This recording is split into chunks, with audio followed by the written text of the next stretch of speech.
Olá!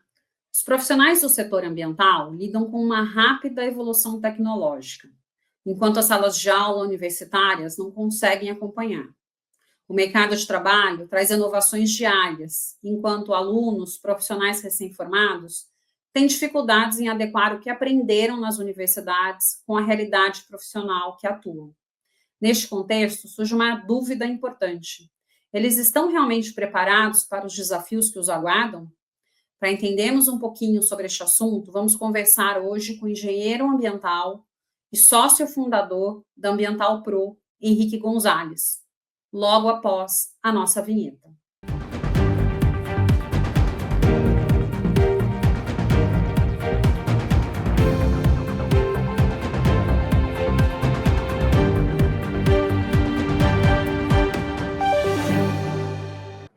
No programa de hoje, vamos conversar com Henrique Gonzalez, engenheiro ambiental e sócio fundador da Ambiental Pro. Olá, Henrique, tudo bom com você? Tudo bom, Renata? É um prazer estar aqui. Obrigado pelo convite. Imagina, o prazer é nosso. Mas, para a gente iniciar aqui, fala um pouquinho sobre a sua experiência profissional. Boa, perfeito, Renata. Eu sou engenheiro ambiental, sócio fundador da Ambiental Pro. Eu sou especialista na parte de geotecnologia, né? Eu trabalho muito com geoprocessamento, sensoriamento remoto, principalmente a parte ligada à análise de dado espacial, né? Dados geográficos, dados que têm a ver ali com a localização dentro do setor ambiental. Eu acho que a gente pode debater bastante nesse tema aqui em cima, porque é fundamental, né? Qualquer tipo de análise no setor ambiental, a questão da localização dos dados ela é fundamental. E aí já prestei serviço aí para diversas multinacionais, a Ambiental Pro também presta capacitações, né, cursos, pós-graduações, bem voltado para tecnologia e inovação profissional do setor ambiental. Tá, perfeito. Concordo com você, Henrique, porque hoje em dia, né, às vezes, muitas defesas, muitas questões que se leva em discussão, às vezes estavam na questão dessa localização, qual que é o correto, aonde os pontos e tudo mais. Então, realmente é muito importante. E fala também um pouquinho para a gente, então, o que é Ambiental Pro? O que vocês fazem dentro do Ambiental Pro? Perfeito. A gente surgiu em 2019 justamente para suprir esse gap, né, e essa falta de confiança que o estudante sai ali da universidade, porque na universidade, às vezes, é um professor dando aquela mesma disciplina há 30 anos, né, e tudo bem, né, só que acaba que o aluno sai com aquela síndrome do impostor ali, de, pô, será que eu sou bom mesmo? Porque, às vezes, o que ele aprendeu na universidade está muito desconectado do que, de fato, ele vai ver de tecnologia no mercado de trabalho, de software, de ferramenta. Então, a gente surgiu, né, para democratizar o acesso a esse tipo de conhecimento, né? Porque a gente sabe que trabalhar com tecnologia, todo dia tem novidade, né? Agora, com esse boom da inteligência artificial também, todo dia tem muita coisa surgindo e o aluno precisa desse tipo de conhecimento, né? Para resolver, de fato, os problemas reais do mercado de trabalho. E já que você está falando aí dessas questões, dessa diferença entre, né, o aluno que sai, vai para o mercado de trabalho, qual que é o tamanho da lacuna entre a teoria acadêmica e essas ferramentas tecnológicas já implementadas no mercado profissional? Perfeito. Eu bato muito na tecla que tem que ter teoria, né? Eu não descarto o conhecimento acadêmico, tem que ter, ele é fundamental. Só que é a mesma coisa que você está construindo um prédio, né? A fundação ali do prédio, né? A base, ela é super importante. Não adianta você construir um prédio triplex lindo, fazer vários, né? Fazendo analogia, fazer vários processamentos que você vai sair com um mapa lindo. Só que se você tem essa base teórica ali, você não está entendendo o que está por trás, você não está entendendo o porquê das coisas. Então, o conhecimento teórico ali, o conhecimento acadêmico, ele é fundamental, a gente precisa entender o porquê das coisas, mas justamente a gente não pode esquecer, né, e ficar preso nesse passado, de ficar só parado na teoria, porque senão depois você, de fato, encara um problema real e aí você trava, né, você não sabe que tipo de ferramentas você tem ali para solucionar. A gente tem muitos softwares hoje que, às vezes, o aluno não tem contato, né, enquanto ele está na universidade. Ele não sabe nem manusear, né? Primeiro que ele não conhece nem a existência do software, dos tipos aí de programa. E depois, acho que a dificuldade também de operacionalizar esses programas, né? Isso, Henrique, Não, é só Pode falar. complementar, porque aí o aluno acaba se tornando um apertador de botão, né?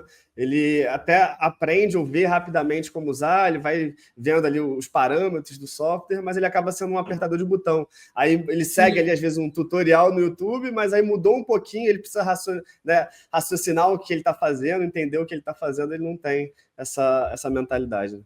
sim. E, assim, qual que é, né, o impacto da implementação dessa tecnologia mais avançada, desses softwares, no setor ambiental, né? Por que realmente é importante? Então, perfeito. A gente tem aqui, eu vou dar alguns exemplos práticos, né? Eu acho que fica mais palpável para quem está assistindo. Digamos que você queira identificar um garimpo ilegal na região amazônica. Antigamente, o que você precisava fazer? Você precisava de ter uma denúncia, né? Se você não tivesse uma denúncia, é muito difícil o órgão ambiental, um policiamento ambiental ir lá fazer a autuação. Hoje, você pode usar ferramentas, por exemplo, de machine learning, né, de aprendizado de máquina, trabalhando com inteligência artificial, que você já vai treinar um modelo para quando você tiver uma nova imagem de satélite, né, quem trabalha com sensoriamento remoto, a gente trabalha muito com imagem de satélite, sempre que você tiver uma imagem de satélite nova, você já gera um alerta. Então, você não depende de uma denúncia, por exemplo. Isso é muito bom, né, porque você está, às vezes, numa região muito afastada, né, e você não vai ter um vizinho ali para fazer esse tipo de reclamação, esse tipo de denúncia. Então, é um dos exemplos, né, a gente usar a tecnologia para melhorar, por exemplo, o monitoramento, o policiamento ambiental. Tá. E vocês acabam fazendo monitoramento também relacionado à vegetação, a eventualmente desmatamento, nascente também. Me conta um pouquinho Uhum. mais aí. Claro, na parte de vegetação é muito interessante porque o profissional que domina esse tipo de tecnologia, ele de fato ele consegue enxergar além do que a grande maioria dos profissionais, a grande maioria dos seres humanos. E quando eu digo enxergar além, é literalmente enxergar além, né? Porque eu não sei se o pessoal que está assistindo lembra lá das aulas de física, a gente tem, né, a faixa do espectro eletromagnético. E o ser humano enxerga uma faixa bem pequenininha, que é o espectro visível. Só que determinados satélites você consegue trabalhar ali na faixa do infravermelho, e quando você trabalha e faz estudos de vegetação, você trabalhar no infravermelho, você consegue contrastes muito maiores, você consegue tomar decisões de forma muito mais assertiva, né? Então a tecnologia ajuda muito, questão de dados de temperatura, para mapeamento de ilha de calor, tudo isso você não conseguiria ver simplesmente com o olhar humano, mas você trabalhando com esse tipo de tecnologia, você já consegue, né? Então é fundamental, assim, para esses, né, exemplos, por exemplo, de estudos de Tá. vegetação, principalmente, né? Porque, Corpos pelo que eu estou hídricos entendendo, também. então, é uma combinação aí de análises que são feitas para realmente demonstrar que que aquele espaço tá ocupado por determinada vegetação e até por que tipo de vegetação, é isso? Exato, você pode fazer análise de tipo de vegetação, você pode fazer definição de alertas, por exemplo, para pragas, alertas para desmatamento, alertas para queimada. Então, você pode trabalhar nesse sentido, né? Inclusive, aqui no Brasil, a gente tem o Map Biomas, né, que é uma iniciativa fantástica, a gente tem o Map Biomas Alerta. Imagina que você tem uma unidade de conservação e você quer monitorar, fazer o monitoramento das mudanças ali dentro. Imagina que você tivesse que fazer isso de forma bem artesanal, né, operacional, tendo um analista ali todo dia olhando aquela unidade de conservação, tipo, no olho mesmo, para ver se teve alguma alteração ou não teve alguma alteração. E quando você começa a trabalhar com esse tipo de tecnologia de sensoriamento remoto, você pode fazer esse mapeamento de forma automática, muito do que o Map Biomas Alerta faz. Você já define a sua unidade de conservação, qualquer alteração no uso do solo, era uma vegetação nativa, virou pastagem. Qualquer tipo de alteração, você já recebe um relatório automático por e-mail, né? Tá. Não, porque eu estou pensando aqui, né? Às vezes a gente, dentro do mundo jurídico, de alguns processos, a gente tem algumas situações que, infelizmente, se usou simplesmente ali uma foto, vamos supor, do Google Maps, né? Ou do Google Earth, para você indicar.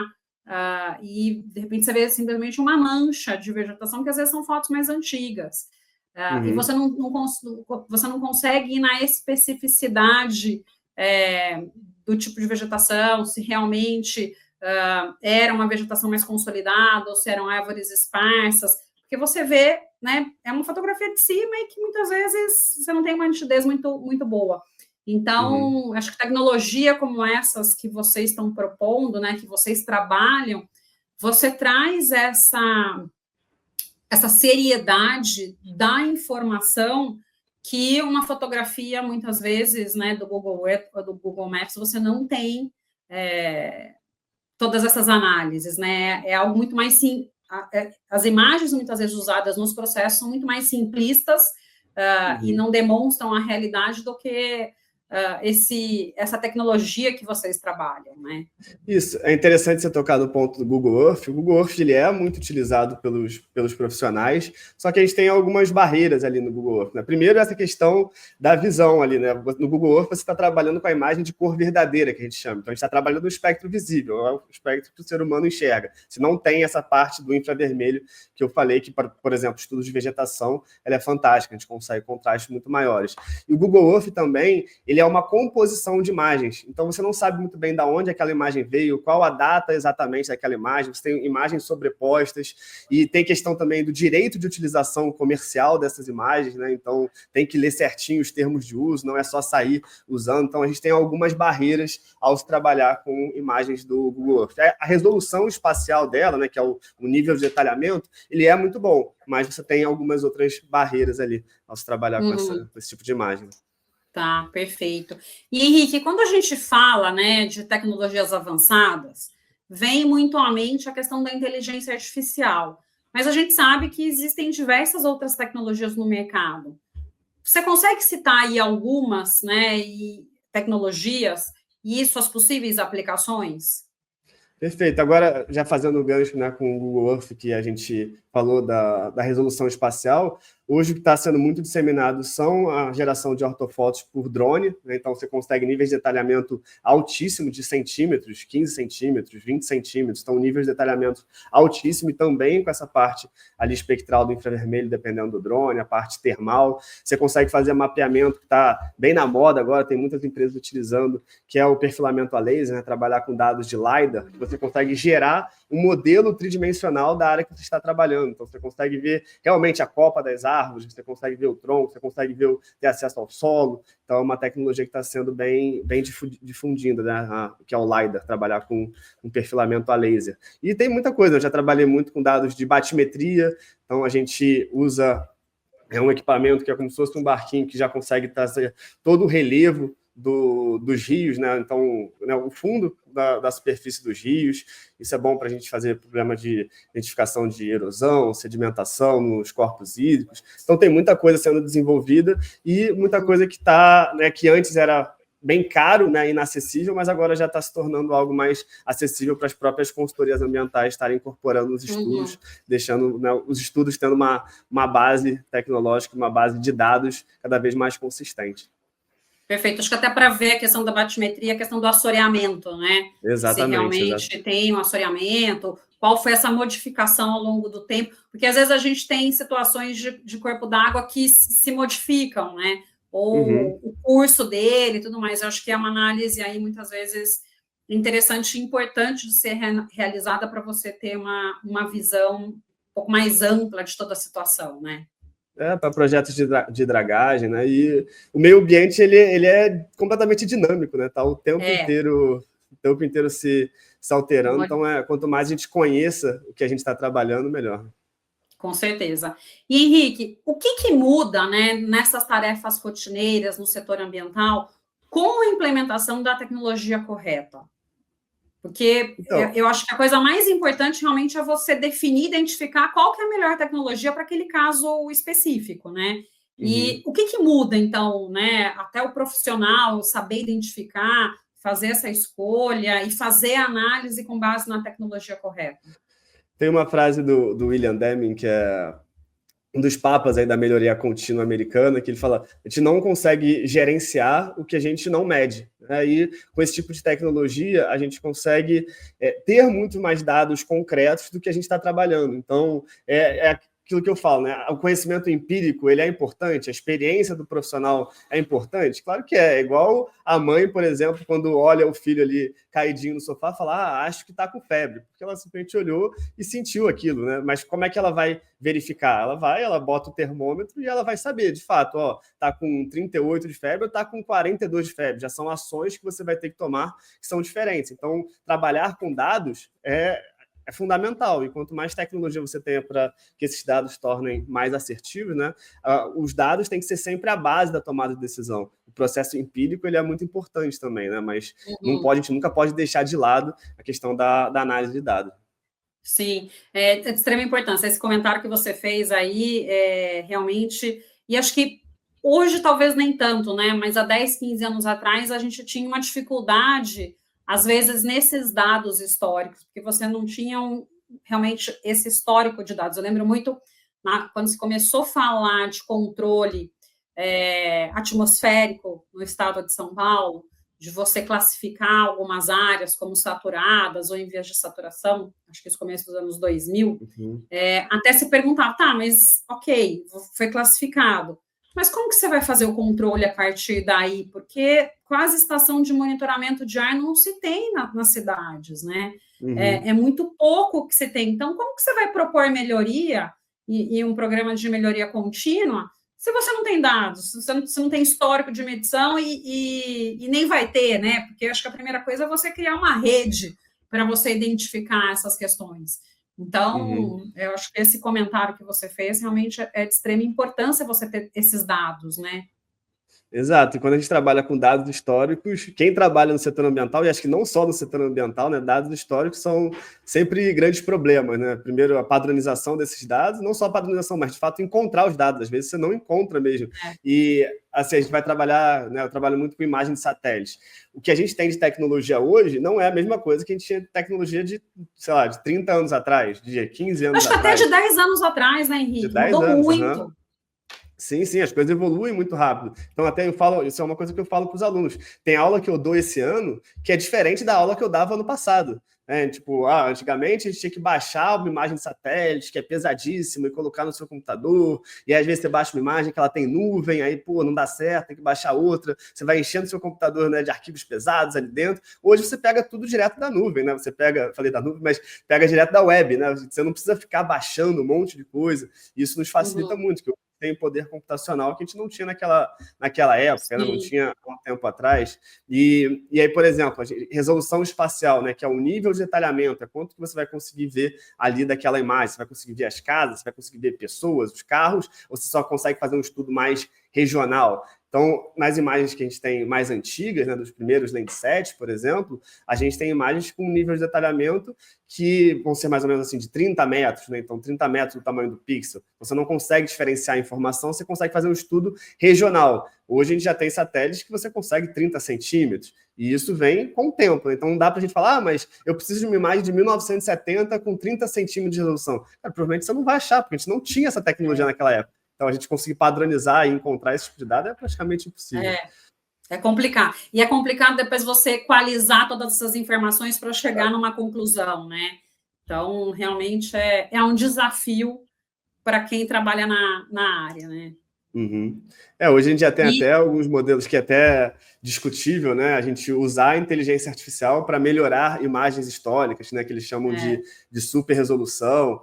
Mas são alguns artifícios que a gente faz para tentar suprir esse gap, porque de fato a gente não tem essa imagem. O que a gente pode fazer para tentar fazer algum tipo de estimativa, né? Perfeito.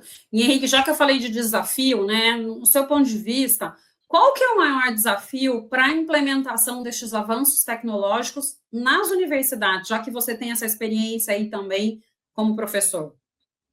Bom, então, o primeiro desafio que eu vejo é a própria parte de mentalidade, né? Tem muito professor que fala assim, eu tenho 20 anos de experiência. Eu fico, será que você tem 20 anos de experiência mesmo, ou você tem 1 ano de experiência repetido 20 vezes?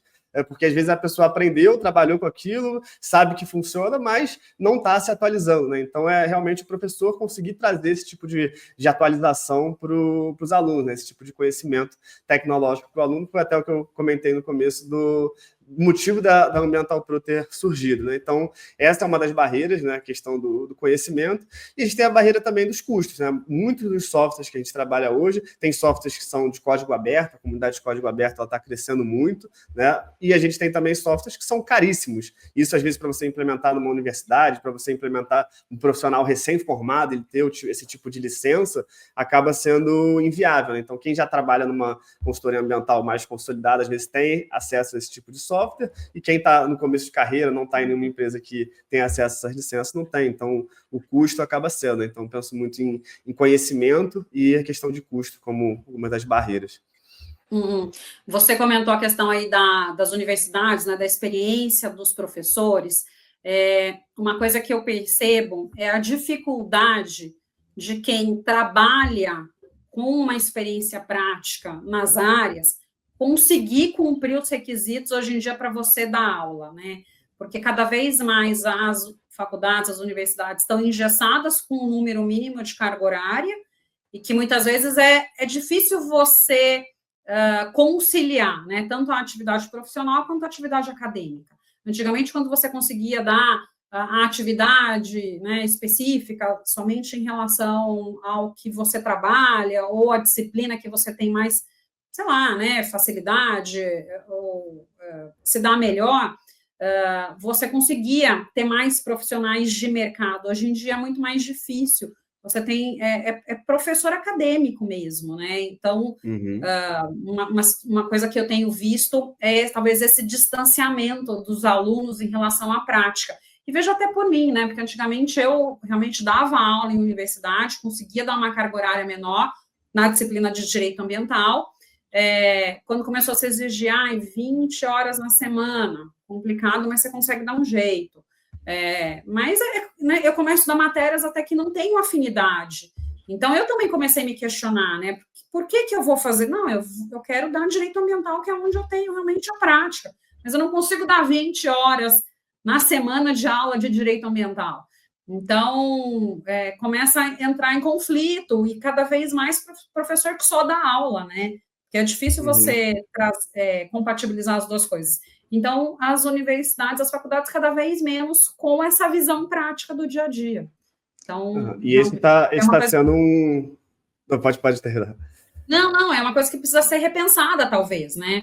Pelas próprias faculdades e universidades, porque não estão preparando as pessoas para o mercado. Não, exatamente isso que eu ia te complementar, perfeito, porque assim, está tendo uma discussão em matemática muito em alta, até no CONFEA, né, que é o Conselho Federal de Engenharia, Agronomia e Geociências, que está tendo uma evasão gigante das engenharias, né? Tem pouquíssimos alunos. Se já era difícil conseguir recurso com turmas cheias, imagina conseguir recurso para uma turma de 3, 4 alunos. É difícil, né?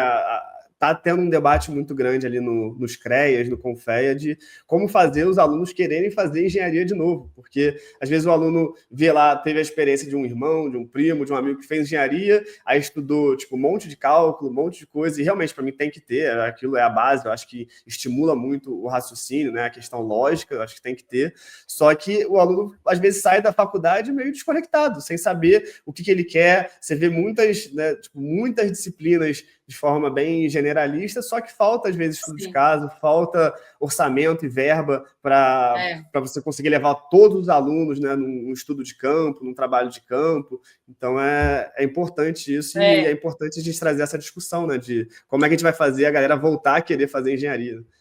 Sim, porque eu acho que tem que ter essa ligação, né? Realmente, tem matérias que, de repente, até no último ano, são matérias mais técnicas e você precisa ter para dar base para o profissional. Mas chega um momento que você precisa linkar isso com a prática.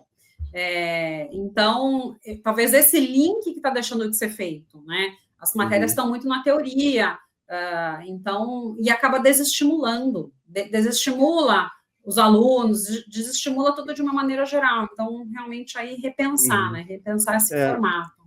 Eu tenho até acho que se tiver algum diretor de universidade ou professores assistindo, eu fiz parte da minha graduação na Universidade de Tecnologia de Sydney, na Austrália. E lá eles tinham uma metodologia de ensino que eu gosto bastante, eu aplico bastante aqui dentro da Ambiental Pro também, que lá as aulas eram divididas em lectures e tutorials, né? Nos lectures é o professor principal dando a aula ali num auditório.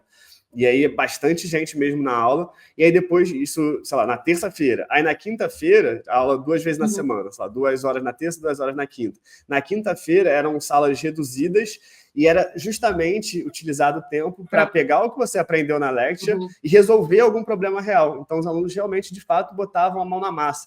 Eu não sei se vocês lembram, mas ali em 2015, teve um terremoto que devastou o Nepal mesmo. E aí o nosso trabalho era justamente fazer o mapeamento na disciplina de Sistema de Informação Geográfica, era justamente fazer o mapeamento dos danos causados pelo terremoto no Nepal. Então a gente, de fato, via um propósito naquilo. Não era simplesmente, eu estou estudando a teoria, porque acaba que daqui nas universidades brasileiras, claro que não vamos generalizar, tem professores que também têm essa mentalidade de trazer mais casos práticos, mas acaba que o aluno ele está muito estudando, mais preocupado com a prova, né? É passar na prova. Eu tenho que tirar acima de 7 na prova. E não, o aluno nem quer o caso prático, né? Porque para ele é mais difícil. Mais difícil, e ele simplesmente que eu quero ser aprovado, quero ter meu diploma, e não está tão preocupado em, eu quero sentir confiante na hora que eu pegar um projeto ambiental. Acaba que ele vai sentir essa falta depois que ele se forma, quando ele entra no mercado, ele começa a se sentir meio inseguro, né? Então isso acaba sendo uma preocupação para ele no futuro. Mas na época da faculdade acaba tendo muito essa mentalidade de tenho que passar na prova. E isso foi uma virada da chave para mim, assim, foi muito importante fazer parte, foi no Ciência Sem Fronteiras que eu fui, né? Então foi muito importante ter um pouco dessa visão de, tipo, vamos resolver e vamos nos tornar confiantes para resolver problemas que a gente está vendo na televisão. Estou vendo um problema na televisão e eu tenho aqui, estou usando software, ferramentas para conseguir fazer um mapeamento de um negócio que eu estou vendo agora, né? Que é uma realidade para mim.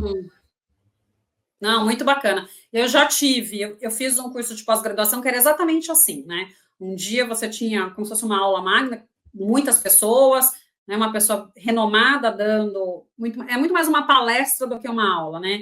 E na aula seguinte, salas menores para você colocar a prática em relação àquilo que foi aprendido na aula anterior, né? E eu acho que funciona também, porque daí você discute mais, você aprofunda os temas, então é trazer um pouco, né, a prática para conteúdos. E né, realmente algo que talvez a gente precise repensar um pouquinho. Eu até não tenho algumas aulas, estou dando alguns outros exemplos concretos também.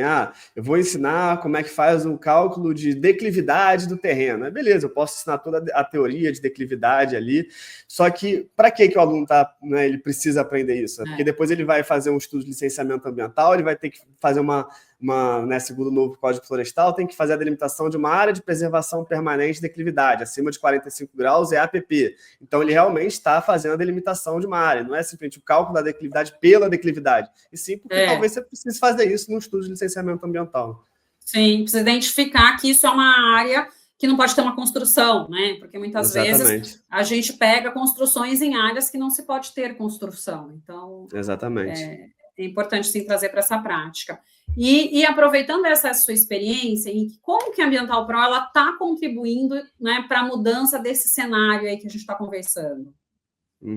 Então, a gente dá muitos treinamentos, a gente tem treinamentos, né, de extensão universitária, pós-graduações, e a gente dá muito conteúdo e treinamento gratuito também. Então, quem quiser depois conhecer, pode pesquisar no YouTube, no Instagram, é Ambiental Pro, né, Ambiental, espaço PRO, né, de profissional, e a gente está sempre democratizando o acesso ao conhecimento. Eu acho que isso é um ponto muito positivo da internet, né, que às vezes você precisaria estar fazendo um mestrado, um doutorado para ter esse tipo de conhecimento, e não, você consegue entrar lá e você consegue usar seu tempo livre, às vezes, né, em vez de estar vendo qualquer coisa na internet, você está se especializando, você está se capacitando, você está conseguindo pegar, às vezes, o que você aprendeu na faculdade, simplesmente você usou só para passar numa prova, você está usando aquilo, de fato, para melhorar a sua realidade. Então, a gente tem, por exemplo, tem aluno do mundo inteiro, né? A gente tem até nosso treinamento em espanhol também. A gente tem diversos alunos, por exemplo, de Angola, de Moçambique. E é muito bom a gente ver, por exemplo, um aluno de Moçambique que começou do zero, montou ali um portfólio de trabalhos dele, hoje está dando palestra, está vindo para o Brasil, está se destacando, está conseguindo levar esse tipo de conhecimento para o país dele. Então, a gente fica muito, muito grato, né? Eu recebi também, recentemente, tem duas histórias legais, né? Quando a gente começou a Ambiental Pro, lá em 2019, comecinho em 2019, eu dei um vídeo mostrando como é que o profissional conseguiria entrar no site lá da agência europeia e fazer a visualização de queimadas ali usando as imagens do Sentinel-2, né? E aí veio, até falando no gancho do Google Earth, né? Veio um policial ambiental, ele falou: sou comandante da Polícia Ambiental aqui da Serra Gaúcha, queria agradecer porque você gravou um vídeo para ensinar a parte de espectroscopia, que é uma parte mais técnica, mas indiretamente ou diretamente você acabou de melhorar o policiamento ambiental aqui na Serra Gaúcha, porque antes eu olhava as imagens pelo Google Earth, e quando eu ia fazer a autuação não tinha mais nada lá, porque a imagem às vezes é de 6 meses, de um ano atrás. E agora eu estou tendo imagem quase que em tempo real e eu consigo, além, tipo, ver através da fumaça, eu consigo enxergar muito além. Então, isso não foi nem uma pessoa que comprou o curso, ele estava vendo alguma coisa no YouTube, apareceu um vídeo ali recomendado do lado, ele assistiu e falou, caramba, acabei de melhorar infinitamente o meu trabalho, né? Então, tem pessoas que trabalham no dia a dia com esse tipo de análise e não conhece né, não tem acesso a esse tipo de informação. Então é legal esse poder de democratização do acesso ao conhecimento. Né? Teve um outro policial ambiental que mandou mensagem também. Tem muito policial ambiental que usa esse tipo de tecnologia e aí depois vem agradecer. Fala, pô, você melhorou muito o nosso trabalho aqui, o trabalho de toda a corporação aqui. Então eu fico bem feliz. Não, muito bacana. Realmente importante aí essa contribuição, né? E, Henrique, para a gente finalizar aqui, que mensagem que você deixa para a nossa audiência? A gente fala muito, né, de, tipo, tem aquele medo da a inteligência artificial, as tecnologias, as automações vão roubar nossos empregos, e agora, né? A pessoa que acaba enxergando o copo meio vazio. Só que o que a gente tem que ver é justamente que a gente, assim, você, né, quem está assistindo, provavelmente você já é um bom profissional, você já é um profissional da área ambiental. Só como é que você consegue usar esse tipo de tecnologia para se tornar um profissional ainda melhor? É uma frase que eu sempre falo, capacite-se, né? Capacite-se para a tecnologia te potencializar e não te substituir. Então essa é uma mensagem que eu gosto de passar, né? Tá sempre se atualizando, porque pode vir a crise que for, né? Pode vir o problema climático que for, né? E eles vão estar cada vez mais frequentes. Mas como é que você pode estar capacitado para estar criando soluções, para estar se desenvolvendo, para estar melhorando, né, a vida mesmo da população como um todo? Não, e eu acho que essa análise contínua, esse estudo contínuo, ele é essencial, porque as coisas mudam, né? Principalmente na área ambiental. Então, coisas que até 5 anos atrás talvez eram permitidas, eram possíveis, hoje talvez você tenha uma mudança, produtos, utilização de químicos, né? Então, a mudança é constante. Então, por isso que acho que a necessidade também da constante atualização dos profissionais. Então, realmente. Bom, Henrique, queria te agradecer, tá, pela sua participação, foi muito bom o nosso bate-papo, e já deixo o convite para que você volte mais vezes. Perfeito. Obrigadão, Renato. Valeu demais pelo convite, também foi um prazer participar aqui com vocês. Bom, gente, no programa de hoje eu conversei com Henrique Gonzalez, engenheiro ambiental e sócio fundador da Ambiental Pro. Muito obrigada a você que nos prestigiou até aqui. Deixe seu like, se inscreva em nosso canal e compartilhe. Nos vemos na próxima semana.